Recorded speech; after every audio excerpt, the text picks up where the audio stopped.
یہ قرآن ایک بابرکت کتاب ہے جسے ہم نے آپ صلی اللہ علیہ وسلم پر نازل کیا تاکہ لوگ اس پہ غور اور فکر کریں اور تاکہ اہل فہم اس سے نصیحت حاصل کریں۔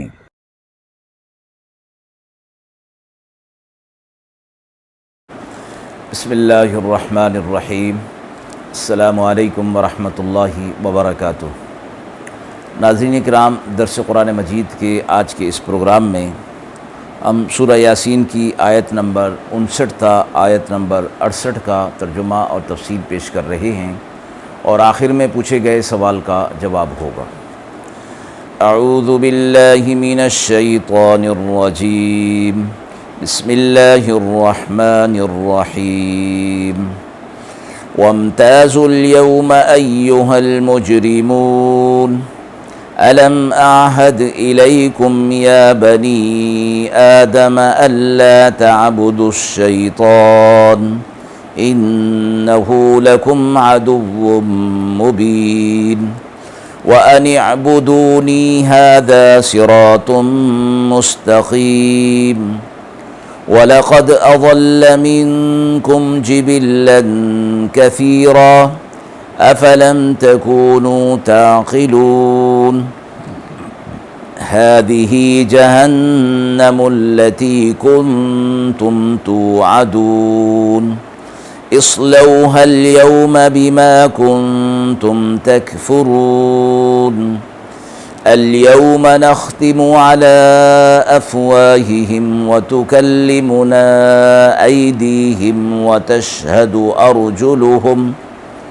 وتشهد أرجلهم بما كانوا يكسبون ولو نشاء لطمسنا على أعينهم فاستبقوا الصراط فأنى يبصرون ولو نشاء لمسخناهم على مكانتهم فما استطاعوا مضيا ولا يرجعون ومن نعمره ننكسه في الخلق أفلا يعقلون۔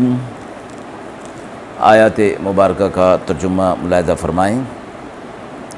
اور آج اے مجرموں الگ ہو جاؤ، میں نے کہہ نہ دیا تھا تمہیں اے بنی آدم کی اولاد کہ عبادت نہ کرنا شیطان کی، وہ تمہارا کھلا دشمن ہے، اور یہ کہ میری عبادت کرو، یہی سیدھا راستہ ہے۔ اور وہ بہکا لے گیا تم میں سے بہت سی مخلوق کو، پھر کیا تمہیں عقل نہیں، سمجھ نہیں؟ یہ وہ دوزخ ہے جس کا تم سے وعدہ کیا تھا، جا پڑو اس میں آج کے دن اپنے کفر کے بدلے میں۔ آج ہم مہر لگا دیں گے ان کے منہ پر، اور وہ بولیں گے ہم سے ان کے ہاتھ، اور بتائیں گے ان کے پاؤں جو کچھ وہ کیا کرتے تھے۔ اور اگر ہم چاہیں مٹا دیں ان کی آنکھیں، پھر یہ دوڑیں راستے پر، پھر کہاں انہیں راستہ سوجھے گا۔ اور اگر ہم چاہیں صورت مسخ کر دیں ان کی کہ جہاں ہیں وہیں ہوں، پھر نہ آگے چل سکیں اور نہ پیچھے الٹ سکیں۔ اور جس کی ہم عمر زیادہ کر دیتے ہیں، اس کی خلقت میں اس کو الٹا کر دیتے ہیں۔ آیت کے حوالے سے یہ فرمایا گیا، پچھلی آیات سے ان کا تسلسل اور ربط جاری ہے کہ قیامت جب قائم ہو جائے گی تو اہل جنت اور اہل جہنم محشر میں ایک ساتھ قبروں سے نکل کر جمع ہو جائیں گے۔ وہاں پہنچنے کے بعد اللہ کی طرف سے حکم ہوگا کہ آج سب الگ الگ ہو جائیں۔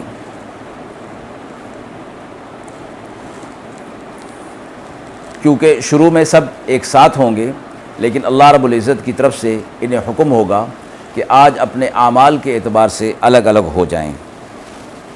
کفار ایک جگہ اور مومن دوسری جگہ، فجار فساق الگ الگ، صلحاء اور مقبول بندے الگ الگ ہو جائیں گے۔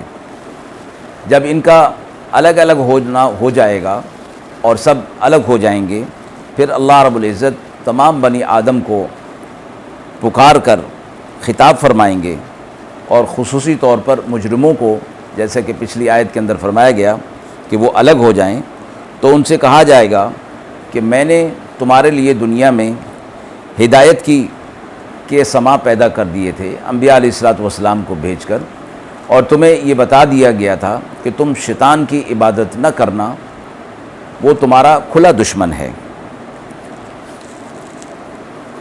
और मेरी इबादत करना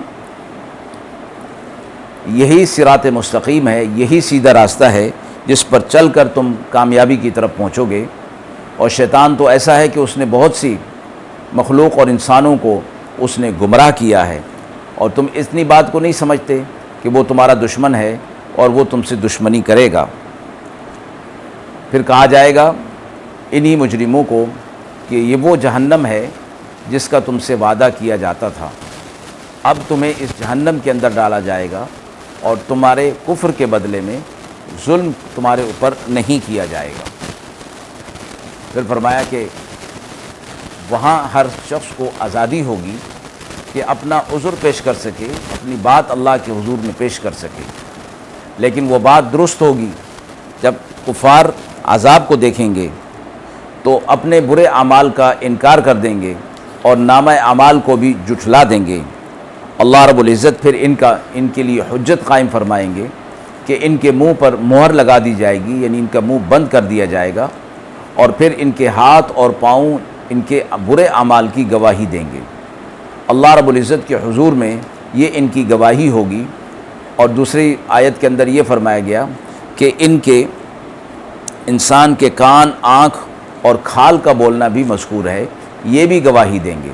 और जब ये हाथ पाँव की और खाल की ये गवाही हो रही होगी तो वो हैरान हो जाएंगे कि दुनिया के अंदर तो ये चीज़ें नहीं बोलती थीं, और वो कहेंगे कि तुम कैसे बोलने लगे, दुनिया में तो तुम नहीं बोलते थे।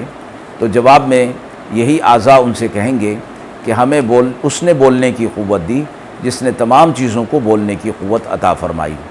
तो क़यामत के दिन यही आज़ा कुफ़ार और मुशरिकीन और मुजरिमीन के उनके ख़िलाफ़ गवाही का बाइस बन जाएंगे।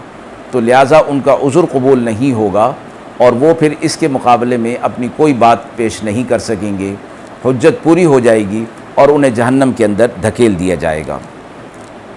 अगली आयत में फरमाया गया कि ये लोग जो दुनिया के अंदर अल्लाह रब्बुल इज़्ज़त की तरफ से दी हुई क़ुव्वतों को गलत इस्तेमाल करते हैं और सही इस्तेमाल नहीं करते, अगर हम इनकी आँखें मिटा दें और बसारत इनसे छीन लें तो फिर इन्हें रास्ता कैसे सुझाई देगा, ये तो रास्ते पर नहीं चल सकेंगे। इसी तरह अगर हम इनकी सूरतों को मसख़ कर दें, इनकी शक्लों को मसख़ कर दें, तो ना फिर ये आगे चल सकेंगे और ना पीछे चल सकेंगे, ये वहीं के वहीं रह जाएंगे। उससे अगली आयत में फ़रमाया, इसी की मिसाल दी गई कि जब हम किसी की उम्र ज़्यादा कर देते हैं तो फिर हम उसकी खलक़त में उसको उल्टा कर देते हैं।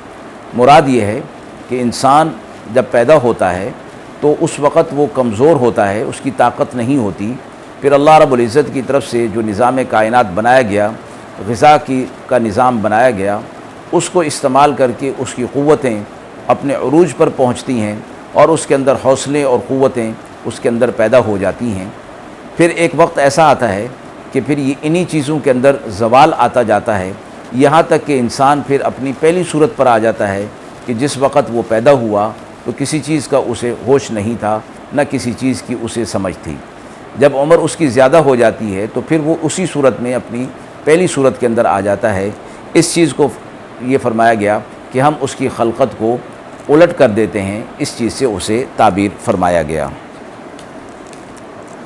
आयत के हवाले से सवाल पूछा गया है कि आखिरत में कुफ़ार से ये क्यों कहा जाएगा कि वो शैतान की इबादत करते थे, हालांकि वो दुनिया के अंदर बुतों की इबादत किया करते थे। जवाब में फ़रमाया गया, अल्लाह रब्बुल इज़्ज़त क़यामत के दिन बनी आदम से कहेंगे कि मैंने तुम्हें कह दिया था कि शैतान की इबादत न करना, वो तुम्हारा खुला दुश्मन है।